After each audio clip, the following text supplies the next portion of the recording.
bringing you information based in fact and science concerning today's marijuana. I'm your host, Chris Wolf, and this is Perspectives. With us today is a subject matter expert from the National Marijuana Initiative, sharing their perspective on the influence that today's more potent forms of marijuana products are having, both in our society and in their field of expertise.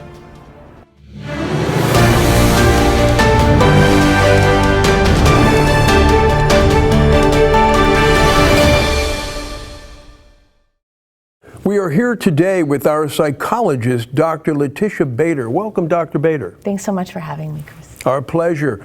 Dr. Bader, why is it so important to track the marketing to women regarding the cannabis industry? So what happens with the industry is it's its job to attract new customers, to retain the customers they already have and turn them into regular customers. And the way that that is happening with women is that marketing and product placement is making this substance part of our everyday life. We favor topicals and tinctures, and we're hitting the dispensaries and finding our products. And what are the gender differences regarding cannabis use? A lot of substances isn't gender neutral, and that's my message today, is to let you know that when the substance comes into our body as a woman, it has a significant medical impact. It's almost a 2-to-1 ratio for what would happen. We might start with a lower level of use, but we'll increase quickly. We can develop tolerance because of our body composition, and then it's almost twice as hard for withdrawal. It just makes a greater medical impact on us.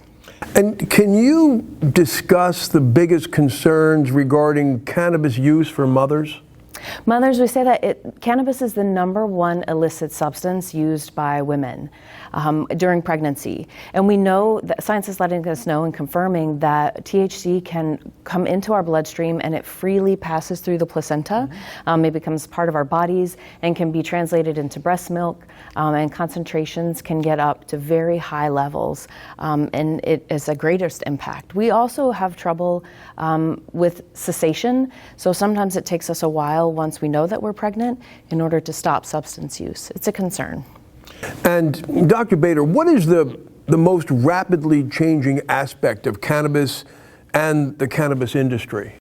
To me, I see its potency. And so a product that might be there 10 years ago as a plant-based product, something that you might smoke or use even for an edible, is now almost 3 times, and they would say almost 8 times stronger than it has been even a generation ago.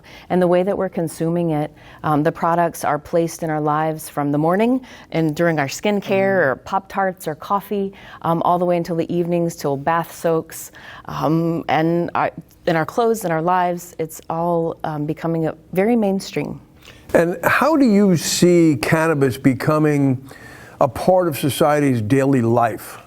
You answered it. I think that product placement, especially for women, is that we're using it for well-being and we're using it for health, and that's the message that the industry is giving us, that this substance will help improve our lives, and so we're using it from morning till night. Dr. Bader, you are always a wonderful guest. Please come back, and thank you so much for being here today. Thanks for your time. To learn more facts about today's marijuana and its impacts, visit the National Marijuana Initiative's website at www.thenmi.org. Thank you for joining us for this episode of Perspectives.